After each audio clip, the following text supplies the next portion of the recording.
Hey, welcome back. Handyman here. Back at the flip. I got all my tools off the truck, got them in here, got everything loaded up, ready to go. Got something I want to share with you. Something I do to as many of my tools as I can, and might help you out. I actually do it with a lot of stuff, equipment, tools, you name it. I do that to it. But today I'm going to be working in the bathroom back there behind me. The shower cove. We still have a problem. We still have the trespasser. He's here. Or she. I'm not sure. Ooh, it's moving. What do you think we ought to do with this thing? You think we ought to just leave it be? Let it coast? Or do you think maybe we should get one of those picker things and grab a hold of it and throw it out? It's a black snake. Doesn't really hurt anything, but it's kind of creepy. Sitting up there all day. It's been watching me work all day the last 3 days at least. And I've been watching it to make sure it don't sneak up on me. Let's get a look at him today.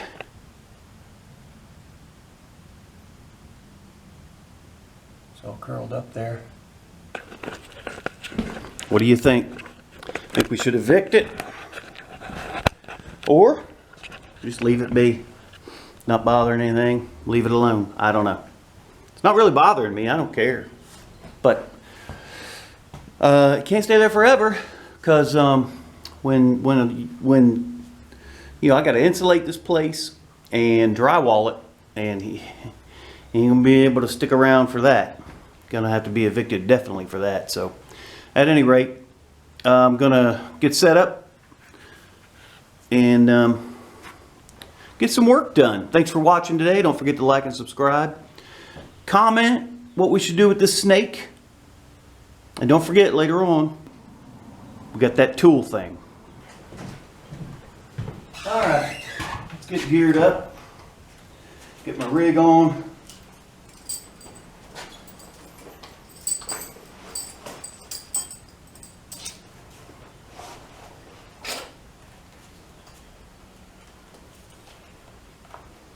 I told you in another video about my other hammer. It was an 18 ounce Hydro dipped HART. This, my favorite hammer, is a HART 25 ounce hickory handle. It needs a little cleaning up, but I'll tell you, that's my number one right there. Let's get to work. Nail gun? Yeah, I will need this for a couple things. Basically, I'll do the same thing I did in the other video, where I did the overhead blind header. I'm gonna do the same thing here. I'm just gonna take these little filler pieces and nail them onto the side of these boards, and then I'm gonna hammer on my joist hangers. I didn't install them on here when I put this up. I nailed them and then built the beam. It was a process. But basically, I'm going to need these on here probably for inspection. So I'm putting them on here. I've already done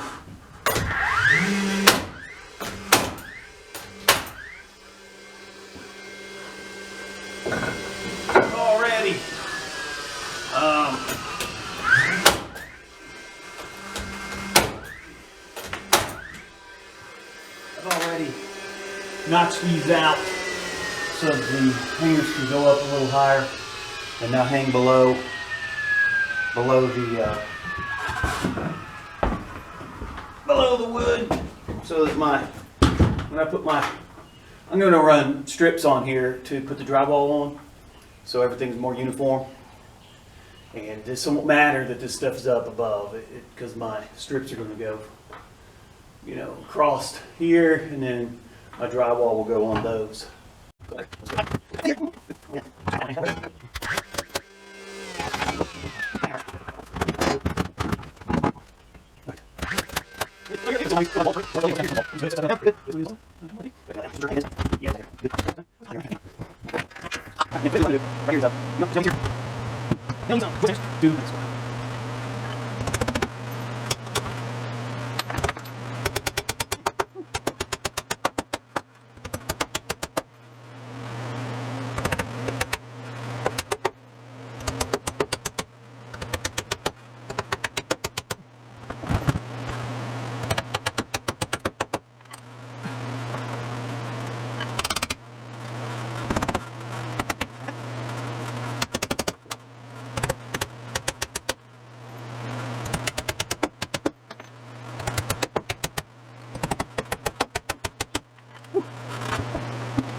Alright, we don't ever have to worry about this thing falling down.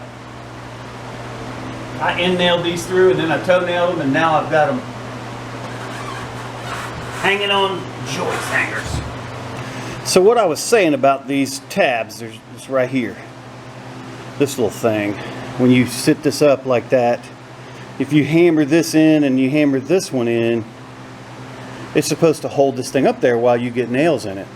But it's very hard to hit those. As you can see, I mean, you can hit this here real easy. You gotta be almost a perfect swing every time. And you know, you can usually get it in once with one whack, but even one whack perfectly thrown is not easy. So, but anyways, a lot of times you get this one in, and then you go to this one in over here, and you hit this, and it knocks the other one out, and it's just it's a mess. So it's best just to see if you can get a nail started in both top ones or whatnot, and then hammer them in later, just for looks. But I usually don't even mess with them. So that's all done. Those are all tight, secure, and ready to rock and roll for inspection or whatever. I was telling you earlier about what I do to my tools. And basically, it's theft prevent. Well, it's not theft prevention. It's hopefully theft recovery. When I get new tools, and I've had these tools for a minute. Some of them are marked and some of them aren't. I didn't get them all at the same time because I'm not loaded like some people. But I keep Sharpies in here. I keep different colors. Keep reds, green, black, blue, and this silver one. I take my tools and I mark them with my initials, and I don't just mark it out here so anybody could use like a gasoline or whatever to take it off. I put it in usually right in here where the battery covers everything up. And the reason why is because most times these no good for nothing, worthless thieves, they just run this stuff straight to the pawn shop or sell it. And if they go to a pawn shop with it and you happen to be checking a pawn shop, or the police get all the pawns, every one of them, they get them. Transactions every month. And if your product, your tools or your stuff, your jewelry or whatever pops up in a report, they can match it up and hopefully go check it out at the pawn shop and then return your property to you. But it doesn't always work that way. But if this is the case, I put my initials in here, and that way whenever if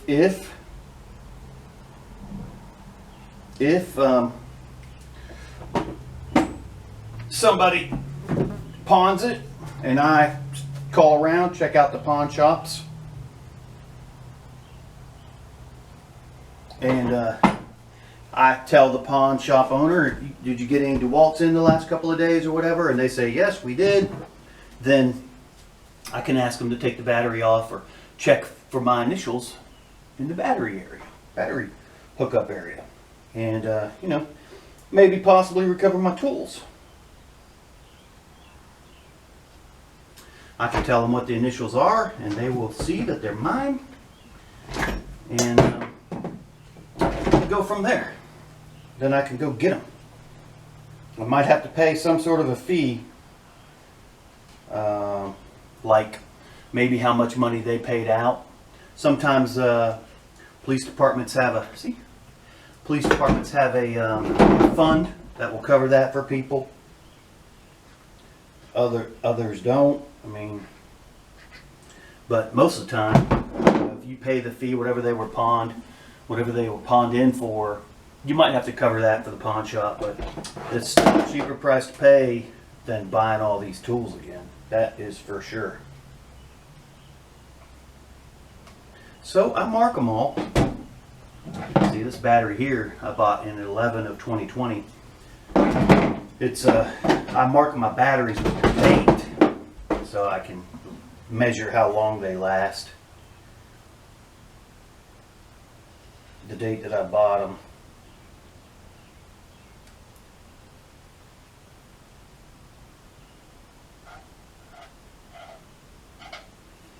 And